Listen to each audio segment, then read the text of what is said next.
और जितनी ज्ञान की लाइट आती है बुद्धि में, उतना हम लाइट रहते हैं। मैं एक बार जम्मू में गया था।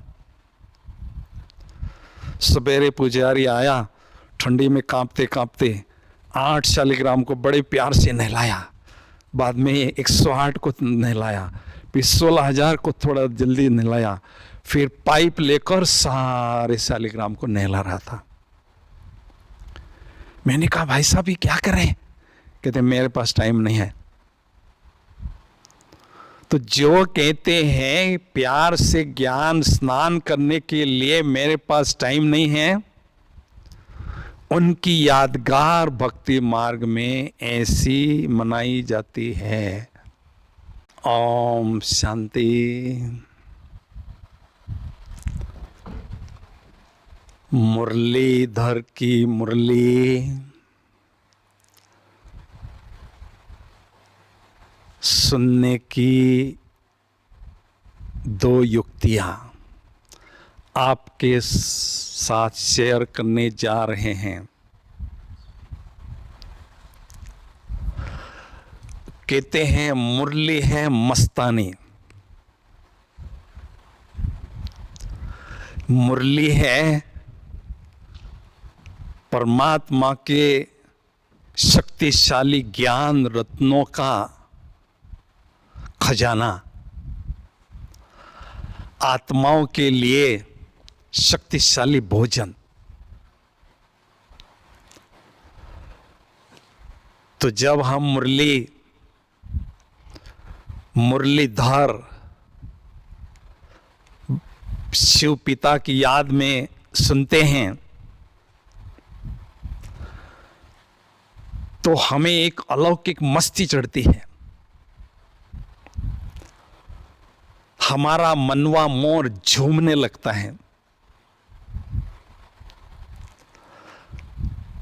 इसका गायन भक्ति मार्ग में है।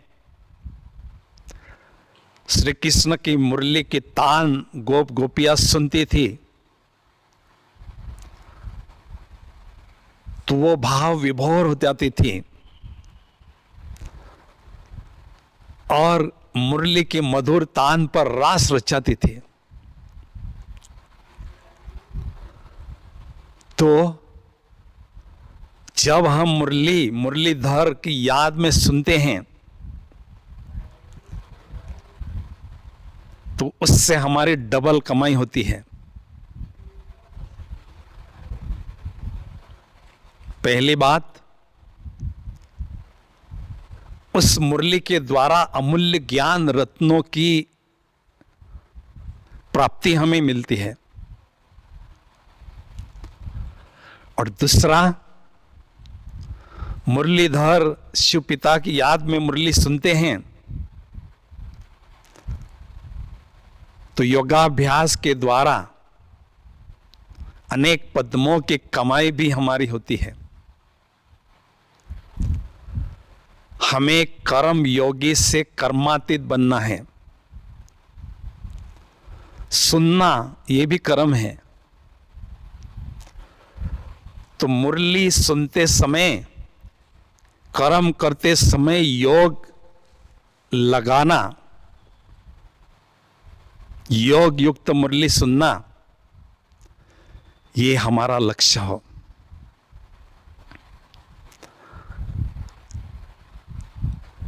जब हम योग युक्त मुरली सुनते हैं, तो मुरली हमारे दिल और दिमाग पर छप जाती है। तो मुरलीधर बाप की याद में मुरली सुनने की 2 युक्तियां हैं। पहली युक्ति, सूक्ष्म वतन वासी बनकर मुरली सुनना। उस समय हम ऐसा अनुभव करें, अभी अभी शिव बाबा परम धाम से ब्रह्मा बाबा के फरिश्ता स्वरूप में प्रवेश हो चुके हैं मुरली सुनाने के लिए। मेरे शिक्षक मुरली सुनाने आए हैं और मैं आत्मा स्टूडेंट साकारी दुनिया से फरिश्तों की दुनिया में जाकर अपने फरिश्ता स्वरूप में अपने शिक्षक के सामने बैठ चुका हूं। मेरे शिक्षक शिव बाबा ब्रह्मा मुख से मुरली सुना रहे हैं और मैं आत्मा अपनी कानों के द्वारा मुरली सुन रही हूं। तो इस युक्ति से मुरली सुनेंगे तो हमें बहुत आनंद आता है। हमने कभी नहीं सोचा था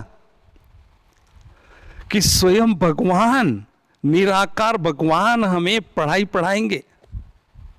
कभी नहीं सोचा था, स्वप्न में भी नहीं सोचा था। और वो हम अनुभव कर रहे हैं। और हमारे शिक्षक इतने रॉयल हैं, बड़े प्यार से, बड़ी मधुरता से हमें शिक्षाओं से सजाते हैं। अमूल्य ज्ञान रत्नों से हमारी बुद्धि रूपी झोली भर देते हैं। दूसरी युक्ति है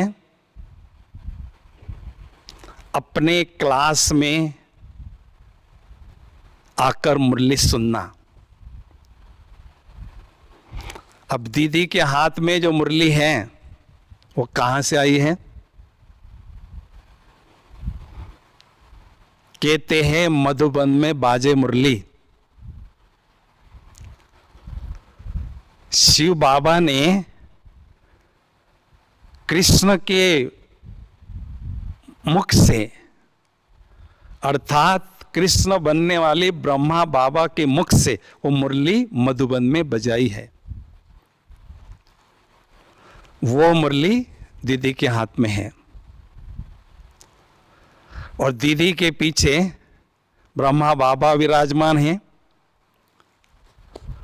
और ब्रह्मा बाबा के ऊपर शिव बाबा ज्ञान के सागर विराजमान हैं।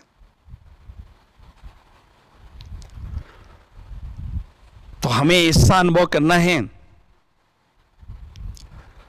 ज्ञान सागर शिव पिता से ज्ञान गंगा ब्रह्मा मुख से बहते बहते, दीदी के मुख से बहते बहते आप आत्मा की ओर आ रही है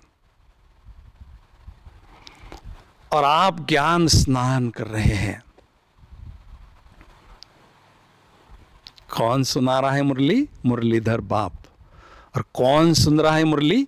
मैं, आत्मा रूपी विद्यार्थी।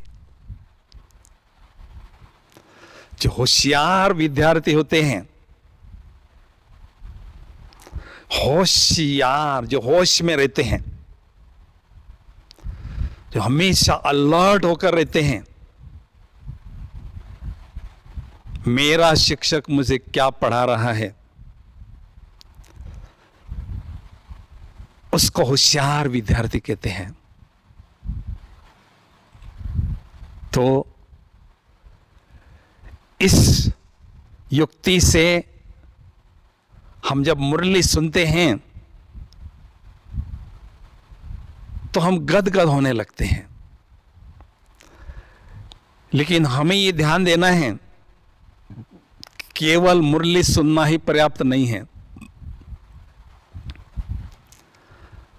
ज्ञान रत्नों का भोजन बुद्धि रूपी टिफिन बॉक्स में क्लास में आकर भर दिया, लेकिन उस भोजन को हमें हजम करना है। कैसे? मनन चिंतन के माध्यम से। क्योंकि बाबा के हर एक महावाक्य में बहुत गुह्य राज छिपा हुआ होता है। तो मनन चिंतन करने से उस गुह्यराज को हम समझने लगते हैं। ज्ञान सूर्य की लाइट हमारी बुद्धि में अनुभव करते हैं, और जितनी ज्ञान की लाइट आती है बुद्धि में, उतना हम लाइट रहते हैं। परिणाम स्वरूप सर्वशक्तिवान परमात्मा से माइट लेने की क्षमता हमारी बढ़ती है। इसलिए कहते हैं, मनन करने वाले ही माया का पूर्णतया हनन कर सकते हैं, नाम और निशान मिटा सकते हैं। तो मुरलीधर की बाप की याद में सुनना है और उस पर मनन चिंतन हमें करना है।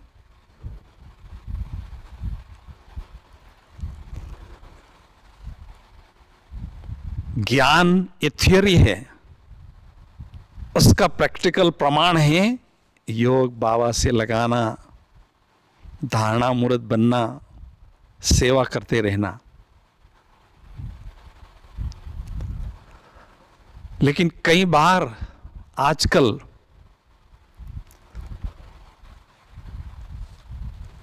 कुछ एक भाई बहनें कहते हैं, मेरे पास टाइम नहीं है, मैं बहुत बिजी हूं। मुरली साइंस के जो साधन आजकल निकले हैं, व्हाट्सएप पर, यूट्यूब पर सुनते हैं,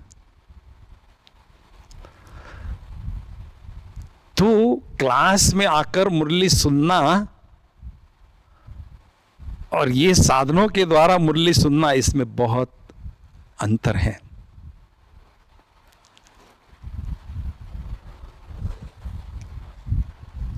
बड़े प्यार से हमें ज्ञान स्नान करना है। मैं एक बार जम्मू में गया था, वहां रघुनाथ मंदिर में शालिग्राम का बहुत बड़ा मंदिर है, यादगार है, लाखों शालिग्राम बनाए हैं। सवेरे पुजारी आया, ठंडी में कांपते कांपते 8 शालिग्राम को बड़े प्यार से नहलाया, बाद में 108 को नहलाया, फिर 16,000 को थोड़ा जल्दी नहलाया, फिर पाइप लेकर सारे शालिग्राम को नहला रहा था। मैंने कहा, भाई साहब ये क्या कर रहे हैं? कहते मेरे पास टाइम नहीं है। तो जो कहते हैं प्यार से ज्ञान स्नान करने के लिए मेरे पास टाइम नहीं है, उनकी यादगार भक्ति मार्ग में ऐसी मनाई जाती है, चलती का नाम गाड़ी की तरह। इसलिए हमें क्लास में आकर बड़े प्यार से, रिगार्ड से मुरली सुनना है और मनन चिंतन के द्वारा ज्ञान का बल स्वयं में अनुभव करना है।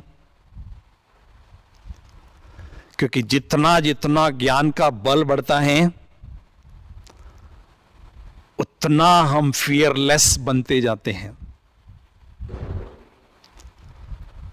अटूट आत्मविश्वास और अदम्य साहस हमारे में बढ़ता है। ये 2 सूक्ष्म हथियार हमारे पास होना जरूरी है, और वो केवल मनन चिंतन से ही प्राप्त होते हैं। जिन योद्धाओं के पास ये 2 हथियार होते हैं, ज्ञान का बल होता है, वो सारे दिन भर में विजयी स्थिति की अनुभूति करते रहते हैं। और जितना ज्ञान का बल बढ़ता है, उतना हम फियरलेस अर्थात निर्भय बनते हैं। सतयुग में राजा महाराजा, रानी महारानी बनने के लिए निर्भयता का गुण आवश्यक है, और वो हमें मनन चिंतन से प्राप्त होता है। इसलिए टीचर का दिल अगर हमें जीतना है, टीचर का हाथ अगर मेरे सिर पर सदा अनुभव करना है, तो टीचर जो भी हमें होमवर्क देते हैं वो होमवर्क करके ही हमें क्लास में आना है। ऐसे होशियार विद्यार्थी ही टीचर का दिल जीतते हैं और वही यूनिवर्सिटी में चमकते हैं। ये जो वर्ल्ड स्पिरिचुअल यूनिवर्सिटी हैं, इसमें ऐसे ही विद्यार्थी स्कॉलरशिप प्राप्त करते हैं। तो इसलिए हमें हर रोज अमृत वेले योग का स्नान करना है, उसके बाद ज्ञान का स्नान करना है। हमारी अलौकिक मां हमें ज्ञान की खुराक खिलाती है। ऐसी पालना दुनिया में कहीं पर भी नहीं मिल सकती है जो यहां मिल रही हैं। हमारी मां हमें अमृत वेले स्नान कराती है, योग का, मुरली में ज्ञान की खुराक खिलाती हैं और सद्गुरु बनकर विजयी भव का वरदान देकर हमें कर्म क्षेत्र पर कर्म करने के लिए भेजती है। ऐसी सुंदर पालना से सारे दिन भर में हमें विजय का नशा रहता है। विजयीपन की स्थिति की अनुभूति हम करते जाते हैं। तो हम सभी इस आध्यात्मिक दौड़ में दौड़ रहे हैं। इसमें ये हमारी दो पैर मजबूत होते हैं, अमृत वेले का योग और मुरली सुनना। तो इस दौड़ में हम बहुत तेजी से आगे बढ़ते जाते हैं और इस रेस में दौड़ने का मजा तब आता है जब हम प्राइज विनर बनते हैं। मुझे केवल रनर नहीं बनना है, मुझे विनर बनना है। तो इस स्पिरिचुअल रेस में हम बहुत तेजी से आगे बढ़ते जाते हैं और हमारी उन्नति होती जाती है और बाबा की सेवा में भी हम पूरा योगदान देने लगते हैं और भगवान के दिल में बस जाते हैं, भगवान के नैनों का नूर बनते हैं, उनके राइट हैंड्स बनते हैं। इसलिए हमें मुरली हर रोज मुरलीधर बाप की याद में ही सुनना है। ओम शांति।